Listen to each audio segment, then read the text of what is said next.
कैसे हैं आप सब। माता कामाख्या की कृपा से आप सब अच्छे होंगे, घर पे सब कुशल मंगल होगा। मित्रों, 5 साल से आप पितृदोष से परेशान हैं और ये 5 साल के दरमियान में आपका जीवन तबाह हो गया और आपका पूरा परिवार उजड़ गया। आप अपने जीवन से हर एक चीज़ को खो दिए। आप प्रतिदिन एक नई परेशानियों का सामना करते हैं। हमेशा आपके जीवन काल में हमेशा आपको सताता रहता है कि किसी भी समय, किसी भी वक्त, किसी भी दिन आपके घर परिवार से किसका अकाल मृत्यु हो जाएगा, कहना बहुत ही कठिन होता है। आपके घर के सभी शुभ योग, आपके कुंडली के सभी शुभ योग समाप्त हो गया है। आपके जीवन में कभी शुभ कार्य नहीं होता है और कभी कोई कार्य में आपको सफलता प्राप्त नहीं होता है। आपके घर में कभी शांति नहीं देखी जा रही है। आपके गृहस्थ जीवन में हमेशा तबाही देखी गई है, नई नई परेशानियां देखी गई है, खून के आंसू रोते हुए देखी गई है, लेकिन कभी आपको खुशियां बांटते नहीं देखा गया है। क्योंकि मेरे मित्रों, आप अपने जीवन काल में इतने परेशान हैं कि कहना बहुत ही कठिन है। आप कभी कल्पना नहीं कर सकते हैं कि आखिरकार आपके जीवन काल में इतनी परेशानी अचानक कहाँ से आई। एक परेशानी को बहुत मशक्क़त से घर के बाहर करते हो, तब तक दूसरी परेशानी दरवाजे पे खड़ी रहती है, वो अचानक प्रवेश कर जाती है। मित्रों, दुर्घटना ग्रसित आप हमेशा होते रहते हैं। परिवार के लोगों को चोट घाट लगती रहती है। छोटी मोटी दुर्घटना आपके साथ प्रतिदिन होता है। हमेशा भय सताता रहता है कि किसी भी दिन बड़ी दुर्घटना आपके जीवन काल में ना हो जाए, किसी बड़े मुकदमे में ना फंस जाए, कभी झूठे मुकदमे में ना फंस जाए, कभी कोई बड़े अपराधी का शिकार ना हो जाए, बड़े परेशानियों के चंगुल में ना फंस जाए। मित्रों, आप जितना रुपया पैसा कमाते हैं, एक भी रुपया पैसा आपके घर में नहीं रहता है। आप एक एक रुपया पैसा के लिए मोहताज हो रहे हैं, एक एक दाना के लिए मोहताज हो रहे हैं। आपका पूरा घर उजड़ चुका है और यह घर शमशान में बदलता चला जा रहा है।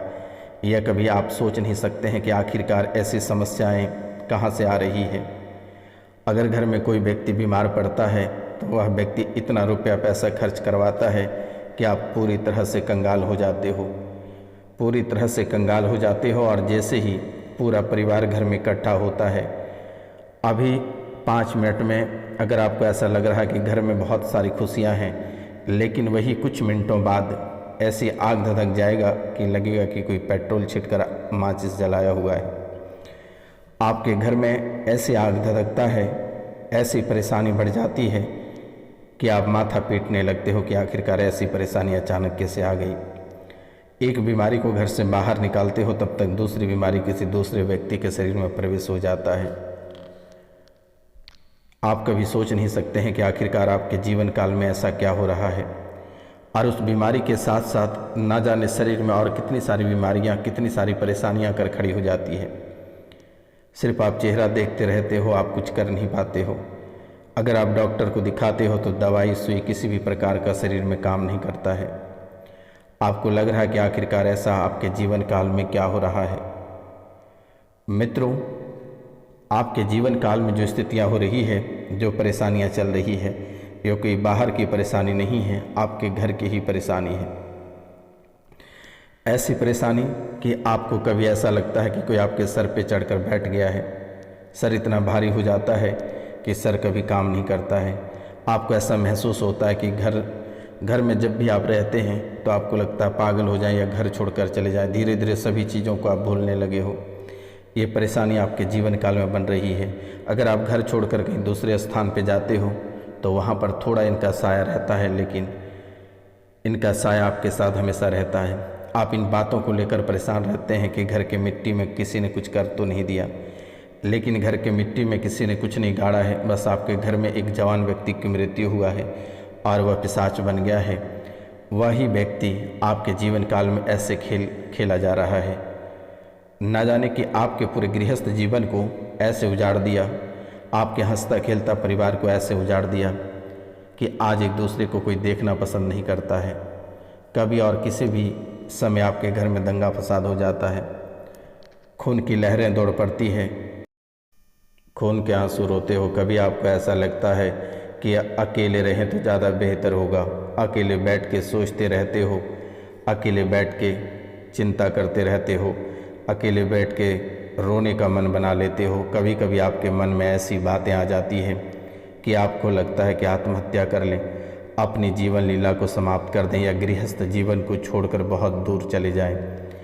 ऐसी परेशानी से आप बचने के लिए आपको ऐसा लगता है कि कभी और किसी भी समय आत्महत्या कर लें या फिर कहीं कूद कर अपनी जान दे दें या फिर आप गृहस्थ जीवन को छोड़कर कोसों दूर चले जाएं। लेकिन यह मोह माया आपको कहीं दूर जाने देती नहीं है, आपको न जीने देती है और ना ही आपको मरने देती है। लेकिन मित्रों, आपको परेशान होने की ज़रूरत नहीं है। जितनी परेशानियां आप झेल चुके हैं और जितनी परेशानियां आप झेल रहे हैं, इन सभी परेशानियों से आपको आज और इसी वक्त मुक्ति प्राप्त हो जाएगा। आपको चिंता करने की बात नहीं है। और इस साल यानी 2024 में पितृपक्ष शुरू होने वाला है और 18 सितंबर से लेकर 2 अक्टूबर तक पितृपक्ष चलेगा। और इस पितृपक्ष में आप कुछ ऐसे कार्य कर लेना है और कुछ ऐसे कार्यों को बहुत ही ज़्यादा महत्व देना है जिससे कि आपके जीवन से यह पितृपक्ष, यह पितृ जो दोष बना हुआ यह समाप्त हो जाएगा और दोबारा यह पितृदोष कभी लौटकर आपके जीवन काल में नहीं आएगा।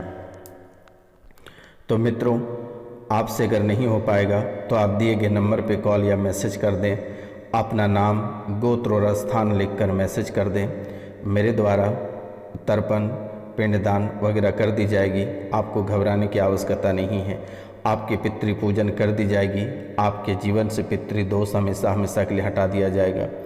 आपको घबराने की आवश्यकता नहीं है। अपना नाम, गोत्र और स्थान लिखकर हमारे नंबर पे आप मैसेज कर दें। मेरे द्वारा इसे चुटकियों में ठीक कर दी जाएगी। निःशुल्क सेवा है, किसी भी प्रकार की कोई राशि नहीं ली जाती है। तो मित्रों, या फिर अगर आप खुद से उपाय करना चाहते हैं तो हम आपको उपाय भी बता दे रहे हैं, आप स्वयं भी कर सकते हैं। तो मित्रों, 18 सितंबर से 2 अक्टूबर तक पितृपक्ष रहेगा और ऐसे में अगर आप पितृदोष को समाप्त करना चाहते हैं तो आप कुछ छोटी छोटी उपाय कर लें तो बेहतर होगा, क्योंकि लगभग 5 साल से आपके पितृ आपसे नाराज़ हैं और आपके पितृ जब से आपसे नाराज़ हैं, पितृ आपको लगातार श्राप देते रहे हैं, आपके लिए आपको बद्दुआ देते रहते हैं, आपके परिवार का कभी भला नहीं चाहते हैं। जहाँ तक आपको तबाह करता रहता है वहाँ तक कभी आपका भला नहीं करता है। आपको सपने में भी, यानी आपको जब आप रात को सोने जाते हैं तो उस वक्त भी आपको सही से सोने नहीं देता है। सपने में आकर भी आपको परेशान करता है, कभी शमशान में सुला देता है, कभी नदी के किनारे, कभी जल में फेंक देता है, कभी आग में झोंक देता है, कभी आपकी सड़क दुर्घटना हो जाती है, कभी आप खून देख रहे हो, कभी सर कटा हुआ व्यक्ति देख रहे हो, कभी मांस देख रहे हो, कभी बदबू आने वाले ऐसे जगह ना जाने इस तरह के लाश को, जलते लाश को ले जाते हुए बिना सर के लाश को देख रहे हो। इतने डरावने सपने और भयभीत वाले सपने आपको दिखाई देता है कि कहना बहुत ही कठिन होता है। और ये चीज़ें अगर आप पितृदोष को नहीं हटाते हो तो आपका जीवन नरक बन जाएगा। लेकिन इन बातों का ध्यान देना है कि 3 या 4 गलतियां भूलकर भी नहीं करना है इस पितृपक्ष के दौरान, अन्यथा आपका पितृपक्ष हटेगा भी नहीं और परेशानी जिंदगी भर के लिए बना रह जाएगा। तो मित्रों, आप अगर किसी देवी देवता की पूजा करते हैं तो वह पूजा आपका सफल नहीं होता है। आप इन बातों को लेकर भी बहुत परेशान रहते हो कि आखिरकार आप पूजा कर रहे हो लेकिन आपकी पूजा सफल क्यों नहीं हो रही है, आपको फल की प्राप्ति क्यों नहीं हो पा रही है, आप जो देवी देवता को भोग लगाते हो वह उसे क्यों नहीं प्राप्त होता है, तो वह उसे प्राप्त ना होकर वह नकारात्मक शक्तियों को, प्रेत पिशाच को प्राप्त हो जाता है और इसके कारण से आपके जीवन काल में परेशानी बनी रह जाती है। तो आपको घबराने की आवश्यकता नहीं है। कुछ ऐसी चीज़ें हैं जिनसे आपके ऊपर जो पितृदोष लगा है यह हमेशा हमेशा के लिए समाप्त हो जाएगा, क्योंकि भगवान के समान ही पितृ होते हैं। लेकिन अगर उसे अच्छे से मानदान या फिर उन्हें भोजन या तर्पण नहीं दिया जाता है, उनका पिंडदान अगर नहीं किया जाता है तो वह आपको नकारात्मक शक्ति देना प्रारंभ कर देता है, आपके जीवन को सही से रहने नहीं देगा, आपके जीवन में कई सारी परेशानियां एक साथ लाकर खड़ी कर देगी, आपके कार्यों को बनते बनते बिगाड़ देगा, आपके कार्यों में ऐसे बाधा डालेगा कि सप्ताह दिन के भीतर छूट जाएगा। तो आपको घबराने की आवश्यकता नहीं है।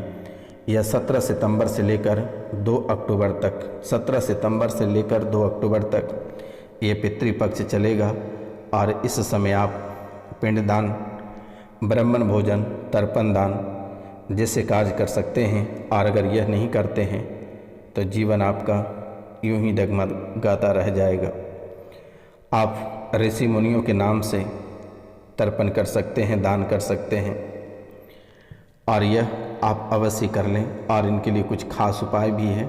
अगर आप इन उपायों को करते हैं तो आपके ऊपर जो पितृदोष बना हुआ है यह समाप्त हो जाएगा।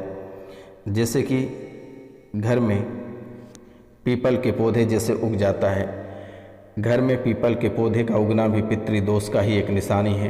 कभी कभी घर की दरारों, छत पर या फिर टूटे फूटे गमलों या फिर घर के आंगन में पीपल का पौधा अपने आप उग जाता है, तो घर में पीपल के पौधे का उगना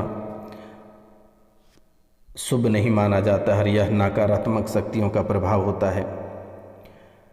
या फिर जीवन में छोटी मोटी दुर्घटनाएं लगातार अगर आपको दे रही है तो आप समझ जाना कि यह संकेत है, यह पितृदोष का संकेत है। अगर आपको पागलपन जैसा लगे तो समझ जाना कि यह भी पितृदोष का संकेत है। बिजनेस, नौकरी में संकट अचानक बढ़ने लगेगा, तरक्की बाधित हो जाएगा, तो आप समझ जाना कि आपके कामयाबी को बाधित करेगा। यह भी पितृदोष का ही एक निशानी है। आपको तरक्की कभी नहीं मिलेगा और हर तरक्की में बाधाएं उत्पन्न होगा। घर में मांगलिक कार्यों में बाधा उत्पन्न होगा। जब भी आप कोई मांगलिक कार्य करना प्रारंभ करेंगे तो उसमें बाधाएं उत्पन्न हो जाएगी और आपके जीवन से खुशियां हमेशा हमेशा अगली चली जाएगी। और पितृदोष से आप मुक्ति अगर पाना चाहते हैं, पितरों को मनाना चाहते हैं, तो पितृपक्ष में आप उनका तर्पण, पिंडदान और श्राद्ध कर्म जरूर करा लें। अगर आपके पास समय नहीं है या आपको इसके बारे में कोई जानकारी नहीं है तो दिए गए नंबर पे पितरों का नाम, गोत्र और स्थान, अगर आपको पितरों के बारे में भी नहीं पता है तो आप अपना नाम, गोत्र और स्थान लिखकर मैसेज करें। मेरे द्वारा इसे चुटकियों में ठीक कर दी जाएगी और आपके नाराज पितृ से आपको मुक्ति प्राप्त हो जाएगी। पितरों की शांति के लिए आप उनके नाम का भोजन, जल दे सकते हैं। भोजन अलग से निकाल कर पितरों का आवाहन कर सकते हैं, उसे चढ़ा सकते हैं। पितरों की तस्वीरों का रख रखाव भी आपको अच्छी तरह से रखना चाहिए। पितृपक्ष में ही नहीं बल्कि रोज़ाना आपको पितरों की तस्वीर को साफ करना चाहिए, फूल माला चढ़ानी चाहिए। आप ऐसा भी कर सकते हैं तो यह धीरे धीरे समाप्त होगा। लेकिन आप यह भी नहीं कर सकते हैं तो कोई दिक्कत नहीं है, मेरे द्वारा इसे चुटकियों में टिक कर दी जाएगी। पूजा, हवन या मांगलिक कार्य भी आप कर सकते हैं, तो पहले पितरों की पूजा आपको करनी पड़ेगी, तभी जाकर ये आपसे खुश रहेंगे। लेकिन आपको बिल्कुल भी नहीं घबराना है। और भी कुछ खास उपाय है। अगर आप इन खास उपाय को कर लेते हैं तो आपके जो पितर हैं वह हमेशा हमेशा के लिए कोसों दूर चला जाएगा और दोबारा कभी आपके जीवन में दिखेगा नहीं। और ये सभी परेशानी का एक ही आपके जड़ हैं, आपके पितर। आपके पितर अगर आपके जीवन काल से निकल जाते हैं या फिर पितर आपसे खुश हो जाते हैं तो आपके जीवन में सफलता ही सफलता दिखेगी। आपके कुंडली में पितृदोष होने के वजह से संतान उत्पन्न नहीं होता है, और अगर किसी को संतान उत्पन्न हुआ है तो शारीरिक मानसिक रूप से बीमारी या विकलांग पैदा होता है या फिर पैदा होते ही मृत्यु हो जाती है। नौकरी से लेकर बिजनेस लगातार हानि और मनमुटाव देखने को मिलेगा। कई सारे अड़चने आना शुरू हो जाएगा। तो आप स्वयं इस पितृपक्ष के दौरान यानी 18 सितंबर से यानी 17 सितंबर से लेकर 2 अक्टूबर के बीच में आप सूर्योदय के समय भगवान सूर्यदेव को अर्घ देना प्रारंभ कर दें। ये आपको पितृदोष से थोड़ा बहुत मुक्ति दिलाएगा। तांबे के लोटे से जल में सिंदूर, अक्षत, लाल फूल डालकर सूर्यदेव भगवान को अर्घ दें और एक मंत्र बोले, ओम घृणी सूर्य आदित्य, इस मंत्र को बोलें। और पितृपक्ष के दौरान पितृदोष के कष्टों को दूर करने के लिए सूर्य तांत्रिक मंत्र, दशाक्षर सूर्य मंत्र, आदित्य हृदय स्रोत का पाठ आप करें, यह आपको बहुत ही अधिक लाभ देगा। या फिर गायत्री मंत्र का पाठ करें। पितृपक्ष के दौरान पितरों का आशीर्वाद पाना है तो गायत्री मंत्र का जाप करें। उसके बाद आप सूर्य कवच का पाठ करें। पितृदोष से राहत पाना है तो आप श्री सूर्य ब्रज पंजर कवच का पाठ करें तो बेहतर होगा। पितृपक्ष के दौरान रोजाना शाम के समय दक्षिण दिशा की ओर दीपक जलाएं। ये कार्य करें, आपको हमेशा हमेशा के लिए पितृ दोष से मुक्ति प्राप्त होगा। अगर यह नहीं करते हैं तो आप ना जाने कई सारी बीमारियों से ग्रसित हो जाओगे। अचानक से जॉन्डिस का शिकार हो जाओगे, लीवर में सूजन हो जाएगी, कमर में दर्द हो जाएगा, सांस फूलने लगेगी, पेट फूलने लगेगा, पेटों में गैस बनने लगेगी, गला पकड़ने लगा है, आपकी नसें चुभने लगी है, शरीर टेढ़ी होती चली जा रही है, लकवा का शिकार होते जा रहे हो और कोमा में जाने की स्थितियां भी बन जाती है। छाती में जकड़न और दर्द बनता है, आपको सब कुछ गंदा दिखने लगता है, मन में गंदे विचार आता है, गंदे ख्याल आते हैं, परिवार में किसी के प्रति दया नहीं आएगा, मोह माया नहीं आता है। अगर कोई व्यक्ति परिवार की मृत्यु हो जाती है तो उसको देखकर आप कभी रो नहीं पाते हो, आँख से आंसू नहीं बहता है, लेकिन कुछ दिन बीत जाने के बाद जब उसका दाह संस्कार हो जाता है उनके बाद आपकी आंखों से आंसू बहता है। एक दूसरे को देखकर, परिवार के व्यक्ति को एक दूसरे को देखकर नफरत पैदा होता है, चिढ़न होने लगता है। अगर कोई व्यक्ति आपको अच्छी बात बता रहा है तो आप उस पर बहुत ही अधिक गुस्सा करते हो, जलन हो जाता है, चिड़चिड़ापन हो जाता है, आपको अकेले रहने का मन करता है, ब्रेस्ट में गांठें होने लगती है, शरीर में खुजली होने लगता है, चर्म रोग का शिकार होने लग जाते हो, भोजन नली में रेक्टम यूट्रस होना शुरू हो जाता है और उसके बाद आप परेशान हो जाते हो कि आपके ऊपर कौन से प्रेत बाधा को छोड़ रखा है। ना जाने आप कितने सारे दरबार होकर आते हैं, कभी मजार तो कभी दरगाह तो कभी बाबाओं के दरबार में तो कभी एस्ट्रोलॉजर के पास। तो एस्ट्रोलॉजर और बाबा क्या करेंगे? जब आपके पितृ ही घर में आपके दुश्मन बन बैठे हैं तो सबसे पहले आस्तीन का सांप जो आपके पितृ बनकर बैठे हैं उसे घर के बाहर करें, तभी आपको जाकर सभी से छुटकारा प्राप्त होगा, तभी बीमारियों में दवाई सुई काम करेगा, तभी जाकर आपके कार्यों में सफलता प्राप्त होगी, तभी जाकर आपके व्यापार में वृद्धि होगी। तो मित्रों, इतना कार्य आप अवश्य कर लें। आपको अगर किसी भी तरह की परेशानी होती है तो आप दिए गए नंबर पर तुरंत ही कॉल मैसेज करें, निःशुल्क आपकी सेवा की जाएगी, आपको घबराने की आवश्यकता नहीं है। आपके पितृ आज और इसी वक्त से खुश होगा, आपको चिंता करने की बात नहीं है। लेकिन पितृपक्ष में कुछ खास उपाय कर लेना जो मेरे द्वारा बताया गया। अगर वह भी नहीं कर सकते हैं, आपको नहीं आता है, तो आप दिए गए नंबर पे नाम, गोत्र और स्थान लिखकर हमें मैसेज करें, मेरे द्वारा उसे चुटकियों में ठीक कर दी जाएगी। आपको घबराने की आवश्यकता नहीं है, परेशान होने की आवश्यकता नहीं है। नमस्कार, मिलते हैं हम आपसे अगले वीडियो में। तब तक के लिए जय हिंद, जय भारत। अपना ख्याल रखिएगा, अपना परिवार का ख्याल रखिएगा।